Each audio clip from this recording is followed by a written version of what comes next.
Spirit of Life is proudly sponsored by Mattress Oz, mattressesareus.com.au.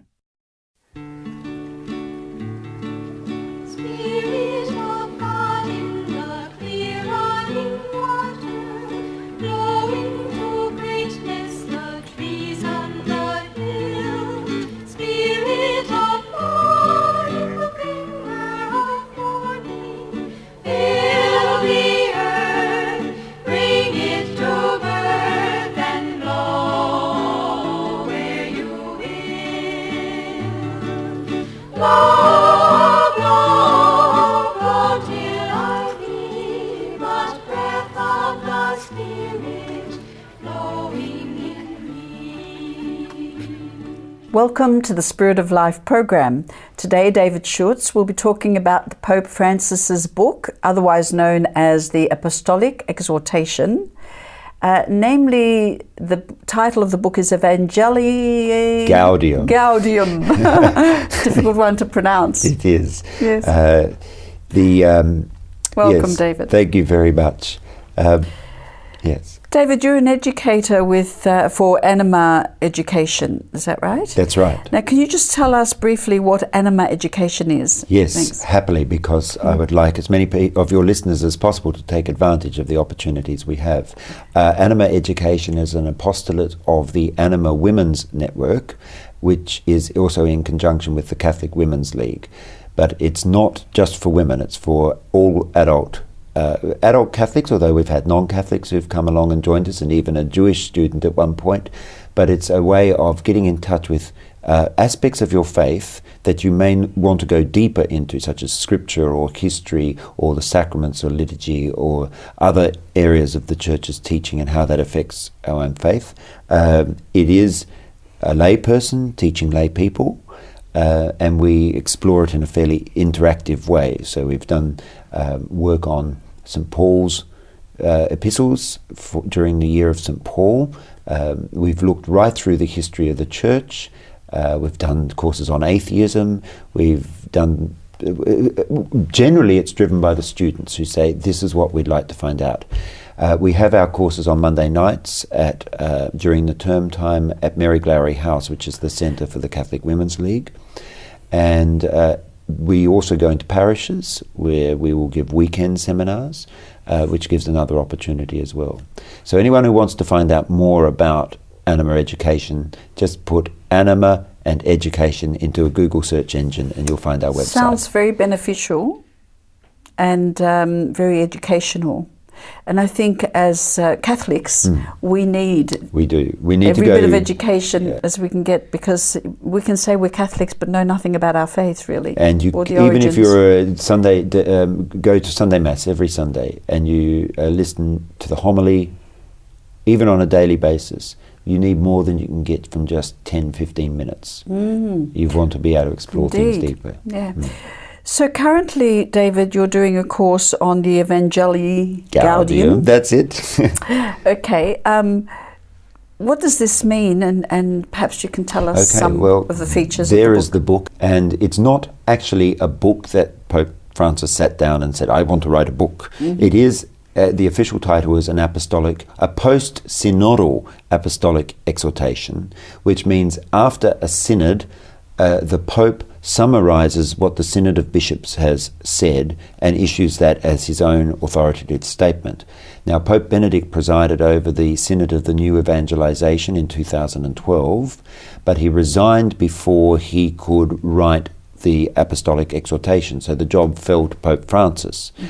Pope Francis had a lot of things to be going on with in his first year, but eventually last November, this very large book, it is the second longest papal document in history.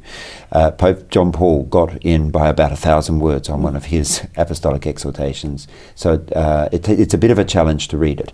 It's called, we call it Evangelii Gaudium, and that comes after the first two words in the opening paragraph in Latin, which is the joy of the gospel. He says, the joy of the gospel fills the hearts and lives of all who encounter Jesus. So people who can't pronounce that we'll just call it the joy of the gospel. As you have in your course, you've called it the heart of... Yes, I go, there's a little bit more to it than that. If we look at the title cover, the actual title on it is On the Proclamation of the Gospel in Today's World. So really that's the title, not the joy of the gospel, but on the proclamation of the gospel in today's world. And I've taken that title, the very heart of the gospel, from a phrase which occurs regularly throughout this document. Pope Francis says this is the very heart of the gospel. It's very interesting to look at those passages because he tells you what the gospel is.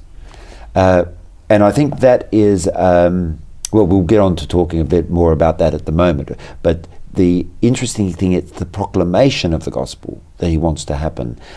There's a passage in paragraph 27 here where he says, I dream of a missionary option for the church.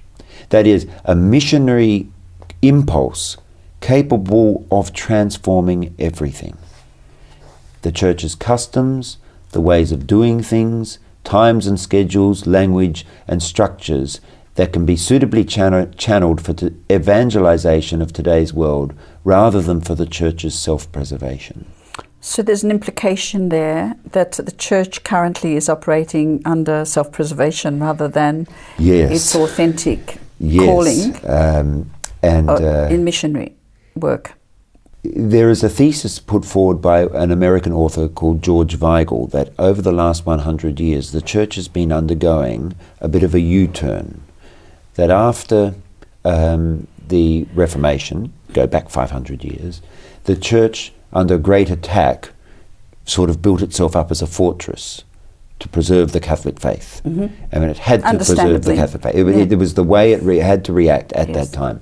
And it did that, and it did it successfully. But we maintained the walls and that fortress mentality longer than we needed to. And the necessity now is to go, Pope Francis calls it a going forth. We need to be a church that is going forth, letting down the, this isn't his language, it's mine, letting down the drawbridges so that people can, first of all, we can go out and we can draw others in to our community. So does Pope Francis talk about that in this book? He certainly does. Okay. There are...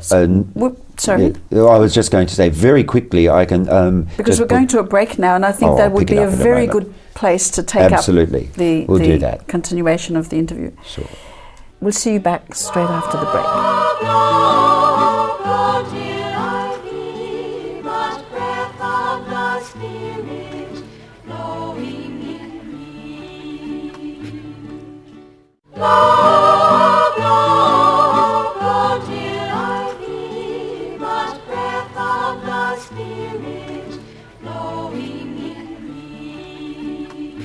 Welcome back. My guest is David Schutz, and we're talking about Pope Francis's book, The Apostolic Exhortation, namely Evangelii Gaudium. Did I get it right that time? Almost. Okay. Now, David, you talked about the Pope. You read before that the Pope is hoping to turn the Church into a missionary... to have a missionary impulse driving the Church. That will help transform. Yeah, transform everything he says. Everything about... Church. Now, people say, what's Pope Francis changing? So what is he changing? Yeah. I don't... well, there are a lot of people out there who are expecting him to be changing doctrines of the Church. He can't, and he won't. There are others who expect him to reform the financial situation of the Church, such as the scandals that have occurred in the Vatican. He's doing that. The appointment of George Pell to a new position, doing the economy in the Vatican as a part of that. But that doesn't concern you and me. What does concern you and me is that he wants to get us back to a mindset which is about bringing the gospel to the world, and that is the fundamental task of the Church. I won't look them all up because this is just a little spattering of comments from the book, throughout the book. He says that the Church needs to move from a pastoral ministry of mere conservation to a decidedly missionary pastoral ministry. Or he says, that's a bit of a tongue twister, mere administration can no longer be enough. And he puts that over against, throughout the world, let us be permanently in a state of mission. Wow. So his phrase is a church which goes forth. That would be the ideal, wouldn't it? It is the ideal. How's it going to happen? And here's the question. Now, people who read this book, it's a long book, will often not get to the very heart of it. Okay. So speaking of the very heart of Evangelii Gaudium now, I think it is to be found around paragraph 163, 164, where he talks about something which in Greek is called the kerygma. Yep. And we have other Greek words that we're more familiar with in the Catholic Church. We talk about catechesis, which is teaching, and we talk about dialogue, which is conversation. Now, those are standard ways that we are used to, catechesis and dialogue, used to convey the message of Jesus Christ. He is bringing back into the center the kerygma, which is the New Testament word and a word that the church has used for proclamation. And proclamation is its own kind of communication. Catechesis is teaching you. Dialogue is where we discuss issues. Proclamation is where I tell you something. You proclaim good news. And that's what the word gospel, the evangelium, means. It is good news. And he says here, he talks about the kerygma. He says we need to discover the fundamental role of the first announcement or kerygma, which needs to be the center of all evangelizing activity and all efforts at church renewal. Now, the pivoting point. The pivotal point, the basis, the starting point, and which we always come back to. And he says, this is what it is. On the lips of the catechist, the first proclamation, I'd say on the lips of every Catholic, the first proclamation, this kerygma, must ring out over and over. Here it is. Are you ready for it? I'm ready. Jesus Christ loves you. Wow. Jesus Christ gave his life to save you. And now he is living at your side every day to enlighten, to strengthen, and to free you. Wow. That's it in a nutshell. That's it in a nutshell. And there's something very specific about that. It's addressed to you. And it goes straight to the heart. And it goes straight to the heart. And there's no complications there. So what's gone wrong? Right. What's gone wrong is so much exactly the division. thing. Can I say, I think it goes back to our fortress mentality again. The job of the fortress church was to maintain the Catholic faith. And it became all about maintaining the Catholic faith. What we didn't do is realize that the reason we were maintaining the Catholic faith is so that the gospel might be heard. So the gospel, the Catholic faith being this pivotal point. Yeah, I'll use an example. My image that I like to use is, imagine you're a radio, the Catholic Church is a radio operator, a radio broadcaster.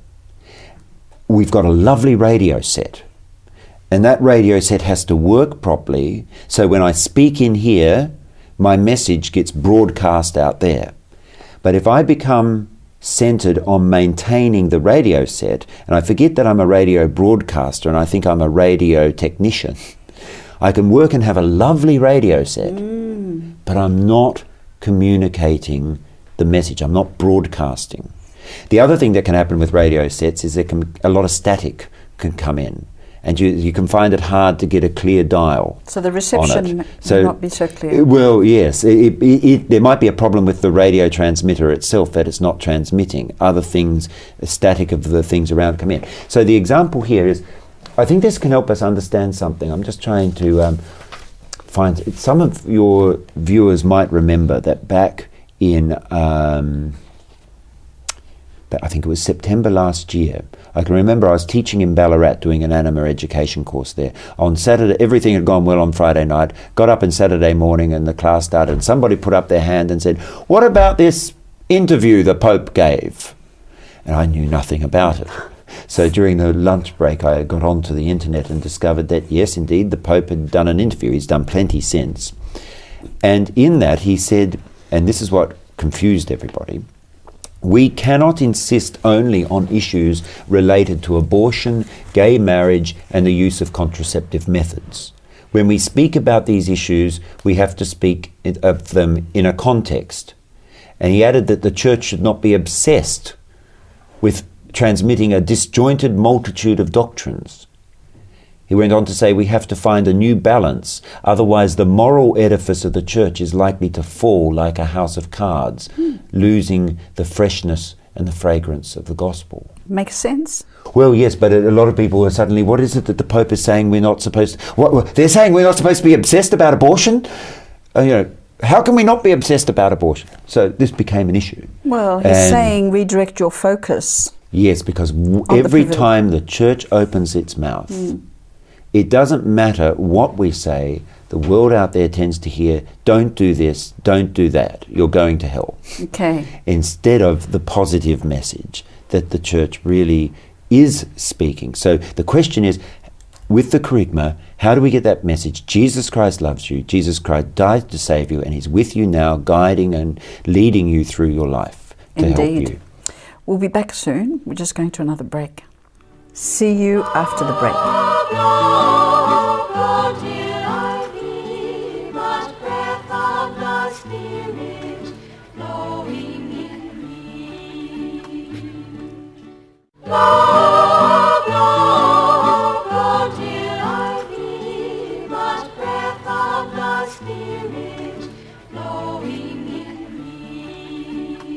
Welcome back. My guest is David Schutz, and we're talking about Pope Francis's book, The Apostolic Exhortation, known as the Evangelii Gaudium. There you go. Thank you, David, for helping me there. Now, David, does the book, The Joy of the Gospel, help us understand what Pope Francis was saying in that interview that lady asked about in your class? I think it does. If we go to paragraph 34, he tells us the biggest, and this sounds very much like the interview, the biggest problem is when the message we preach seems identified with the secondary aspects of our faith, which, important as they are, do not in and of themselves convey the heart of Christ's message. Now remember, the heart of Christ's message is the kerygma. How can you Jesus forget? Christ loves you. Yes. He died to save you. Yes. He's with you now, alive to guide you and guard you and keep you, etc. Indeed. So we need to be realistic and not assume that our audience understands the full background of what we are saying, or is capable of relating what we say to the very heart of the gospel. Some might find it a big jump to go from Jesus Christ loves you and died to save you to we can't use contraception. Okay? Understandably. There's a lot in the middle there. It doesn't mean this is unimportant, but that's the context for what we say here. There's understanding, there's compassion, there's mercy, There's all of that in that logic message. and all the logical steps that we take to get there, what it means about being a human person. Jesus Christ loves you, so you as a human person, not as something else, but who you are. So your body, he loves you. Yeah, and most importantly, he understands us. And the other thing Pope Francis says at one point, and it's in that same paragraph, 164, is he says the kerygma, this proclamation, is in fact Trinitarian. That he says the fire of the Spirit is given to us and leads us to believe in Jesus Christ, who by his death and resurrection reveals and communicates to us the Father's infinite mercy. And if you know anything about Pope Francis, he talks about mercy all the time. But it's not just the mercy of, oh, don't worry about sin. It's the mercy of the Father who gives his Son, who dies for us, rises again, so that in the power of the Spirit we can live new lives. That's what it's about. So the transformation can come about. He uses this word transformation all the way through. And wherever he uses the word transformation, it's connected with the Spirit. It is the Spirit who transforms us. Jesus did not die and rise again. The Father did not have mercy on us so that our lives remain unchanged. And the thing is, when you love someone, you want to please them. And when you understand how much Jesus loves us, and vice versa, we grow to love him. Yes. You do want to please your lover. Well, I'll say something more than that. Even here, what's the impulse? His last chapter is on being Spirit-filled witnesses. What's our impulse for evangelizing? And he says, if you have known this love of God, you want to talk to somebody else about it. You want to tell them about it. Now, I think it's important that we as Catholics know what the kerygma is. That we don't just teach catechesis. We just don't dialogue, conversation. We actually proclaim the love of Jesus Christ. And to do that, we have to be able to put it into very simple words so people hear it and get it right. Say it again for away. us, David. I have almost got it off by heart. Jesus Christ loves you. Jesus Christ died to save you. And save you from what? That's your question. Whatever it is in your life that is broken and needs salvation and healing, that's what he died and rose again for. And this isn't just in the past, this is now. He is alive to be with you at your side, to guide you, to guard you, and to direct you in your life. There is a point, now it's right at the very beginning. Some people say that Pope Francis is completely opposite to Pope Benedict. That's the rubbish, that's nonsense. The two are in complete tandem in their teaching. And in paragraph 8, right at the very beginning, it's paragraph 7, he says, I never tire of repeating those words of Benedict XVI, which take us to the very heart of the gospel. There it is again, the very heart of the gospel. Again. And he's quoting now from Benedict's Deus Caritas Est, his first encyclical. And it goes like this. Being a Christian is not the result of an ethical choice or a lofty idea, but it is the encounter with an event, a person, which gives life a new horizon and a decisive direction. Encounter is the key thing. Encounter with Jesus. Both Benedict and Pope Francis are talking about the personal encounter we need with Jesus Christ. This needs to transform our hearts in order to transform the society and the world in which we live. And we all know where we are broken, really, because there's desolation around that structure or that attitude or that behaviour. Yeah. And it's not Francis talks ultimately. about the brokenness, not just of individuals. He talks in this about the brokenness of our society. But the healing starts with us as individuals. And if we can be a healed, and this is where he talks about this transformation of the church.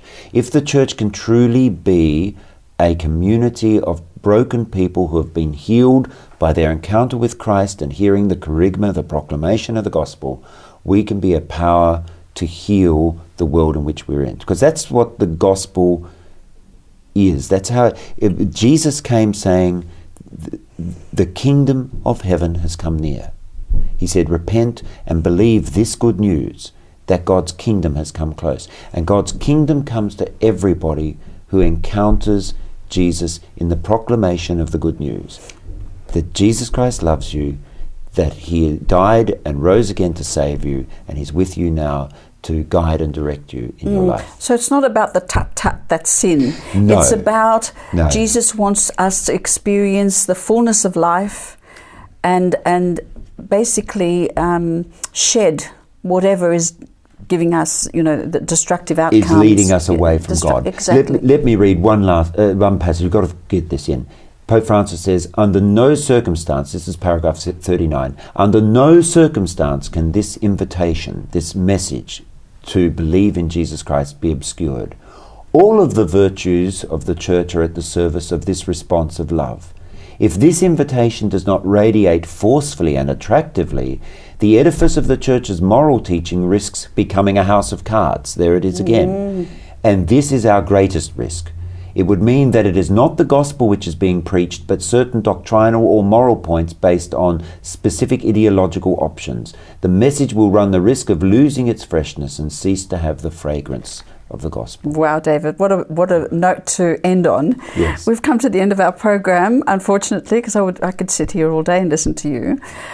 David, I've thoroughly enjoyed chatting with you, and your information has been, educational, informative and enriching indeed. Please read the book. Yes. A lot of people like to talk about Pope Francis. Read what he writes. And if they want more of you then and your knowledge, Anima Education. They can come to Anima Education and look it up on the website. Google and you will find it. Thank you, David. Okay. Thank you for tuning in to the Spirit of Life program. We'll see you again next week, same time, same place. Do take care. Bring it to birth and blow where you will. Blow, blow, blow till I be but breath of the Spirit blowing in me.